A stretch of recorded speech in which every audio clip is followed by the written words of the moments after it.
Mr. Victor Ray Montoya. Mr. Mayor, Board of Trustees, thank you for your time. Character is how you treat those who do nothing for you. Point 1. I understand the city has approved some high-end housing on our costa. My first question is, how do you intend to pay for services like police and fire and animal control? What is your plan for sustainable source of revenue and gross receipts? With a 3.5-week lifespan for manufacturer workers in southern New Mexico, what is your plan, deliverable and timelines, to develop that worker? Who are you going to work with in the school district, NMSU, and Doña Community College to develop a qualified and dedicated labor workforce? Point 2. Yesterday was a blue ribbon ceremony for Anthony Elementary. Ms. Gonzalez taught there for many years. She was my teacher, and she was a principal there. And I'm proud to say I was one of her students. Out of 100,000 schools in the country, Mr. Mayor, 286 schools were picked for this Blue Ribbon Award. One school in New Mexico. That is 1% of the schools in our entire country.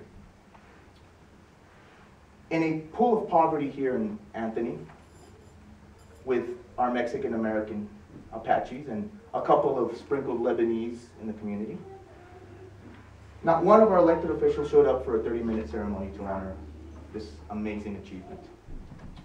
On social media, one of our trustees stated that she was not informed whatsoever, and how come she was not invited. City staff was recognized, and to correct you, Mr. Mayor, it was Sarah Guin and Ms. Navarrete that were there. And were you not there, Chief? I was busy with that fatal that we had off of O'Hara and Anthony Drive. city staff was recognized by the principal, acknowledging that staff was representing the city of Anthony. If your staff was aware of the ceremony, why were you not notified by your paid staff? If the staff knew and our elected officials did not, then where is the communication breakdown? Where and why is this occurring? I was also told that it is now my responsibility as an organizer to invite trustees to the event. My question is, who represents the youth and familias as a trustee for the city, since it is now my responsibility to invite those elected officials? Point 3. When we had the incorporation, there was an anti-incorporation effort. And one of the points of this anti-incorporation effort was that residents did not know of the processes and the understanding of the cost of the incorporation. And so yesterday when I was doing some organizing, I stopped at the senior center to see how people were doing, talk to my gente. And a lot of our seniors said, can you read the notification on the board? So I read it to them.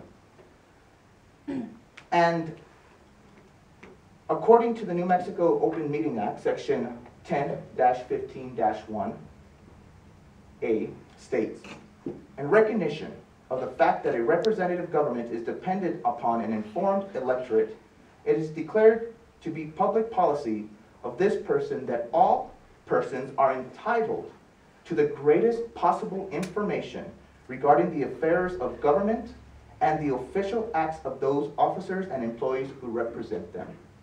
Excuse me, Mayor, it's been over 3 minutes. Go ahead, you have 1 minute. Thank you, sir.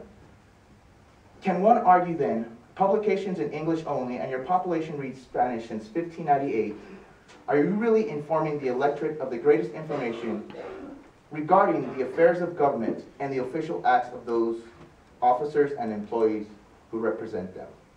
Just because everyone does it wrong does not make it right. Thank you for your time. Anybody else? Yes. Lawrence